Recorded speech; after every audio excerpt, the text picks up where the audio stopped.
Víctor Aramburu, te saludo con muchísimo gusto. Muy buenas noches, ¿cómo estás? Buenas noches, Juan. Bien, gracias. ¿Y tú? Pues bien, ahí está el llamado, ¿no? A quienes fueron víctimas de estas empresas factureras, de una manera o de otra, se les está llamando pues a regularizarse. De lo contrario, habrá acciones legales. Pero ya lo decíamos, estas factureras fueron deporte nacional en el sexenio de Peña Nieto. Es gravísimo el daño al erario que causaron. Así es, Juan. Bueno, ahorita está un primer anuncio que hizo el presidente respecto a que va a dar a conocer un fraude de alrededor de 48 mil millones de pesos, pero estimaciones, el anterior titular del SAT más o menos decía que el orden de la defraudación sería de unos 354 mil millones de pesos. Esto es más o menos 1.5% del PIB. Y de hecho, si lo vemos, bueno, pues en términos de para qué alcanzaría, esto es más o menos la mitad del presupuesto de salud de este año. ¿Y cómo se logró, Víctor? ¿Cómo se logró este grandísimo fraude con aquellas empresas factureras? Debe haber colusión de algunos funcionarios públicos. Sí, claro, o sea, esto no hay manera de que no se hayan enterado, particularmente por el tipo de fraudes y de quiénes son los que hacen, ¿no? Si recuerdas, por ejemplo, la modificación que se hizo a finales del año pasado para establecer como delito que amerita prisión preventiva oficiosa, se estableció un monto de 7.8 millones de pesos, o sea que solamente a partir de 7.8 millones de pesos se empezarían a perseguir. Pues eso es mucho más de lo que gana el promedio del 10% de los hogares más ricos de México. O sea, estamos hablando de, si lo vemos en términos de la distribución, del 1 o 2% más rico de la población de México. Entonces, claramente ahí sí tiene que haber algún contubernio, particularmente entre empresas grandes o grandes contribuyentes y titulares del SAT. Digo, nada más hay que recordar, pues, uno de los ministros ahora de la Suprema Corte fue titular del SAT en tiempos de Felipe Calderón, ¿no? Entonces, pues sí, hay cosas por ahí. ¿Cómo olvidarlo, Víctor Aramburu? ¿Tú crees que se puedan recuperar estos más de 300 mil millones de pesos que se calculan y que haya acciones legales en contra de todo este entramado que facilitó esta simulación a través de facturas falsas? Honestamente, yo veo difícil recuperar toda esa cantidad de dinero. Yo creo que es posible recuperar alguna parte, particularmente porque el modus operandi de Peña Nieto fue básicamente empresas falsas, ¿no? En varios lados. Y es probable que muchas de estas factureras, pues ya hayan desaparecido.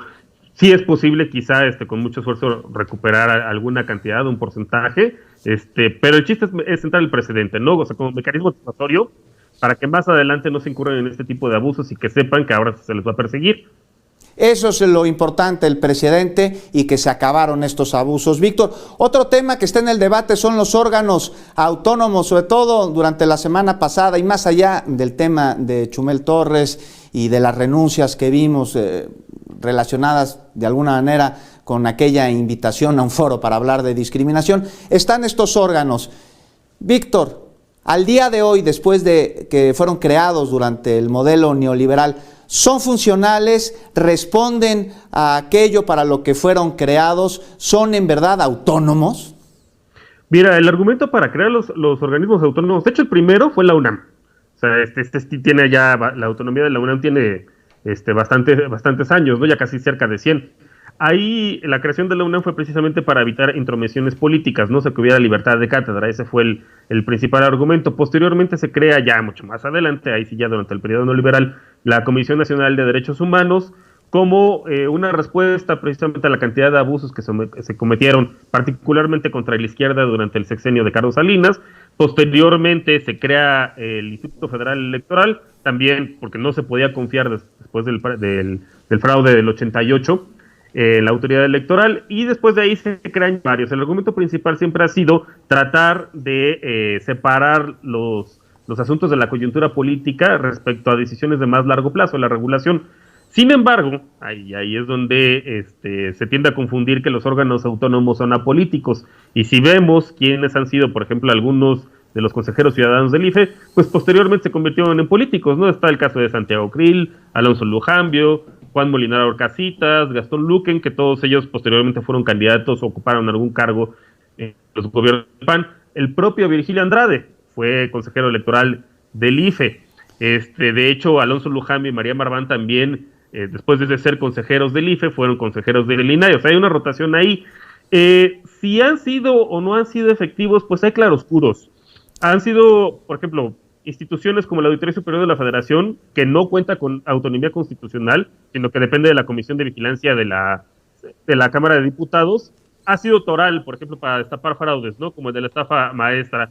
Hay otros que han tenido éxitos parciales, podremos decir el caso del INAI, como con la creación de la Plataforma Nacional de Transparencia. Sin embargo, el problema de muchos de estos órganos es que no tienen dientes. Entonces, por ejemplo, para el caso de Fundar, cuando trataron de obtener la información acerca de las contaciones fiscales, tuvieron que recurrir finalmente ante tribunales. Entonces, quizá lo que se tendría que hacer es dotar de más dientes instituciones que ya existen para tales fines, como el Poder Judicial o la Fiscalía General de la República, y quizá reducir gastos superfluos que estos órganos autónomos, por ejemplo el INE, dedica alrededor de 5,000 millones de pesos para partidos políticos.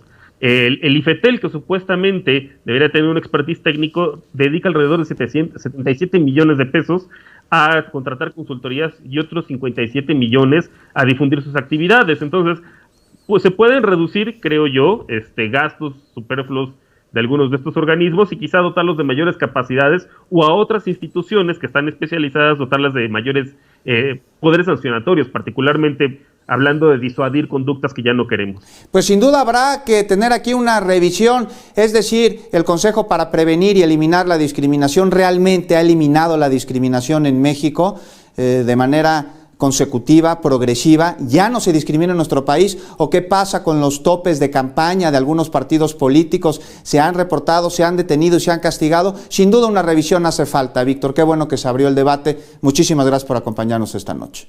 No, gracias a ti, Juan, y al auditorio.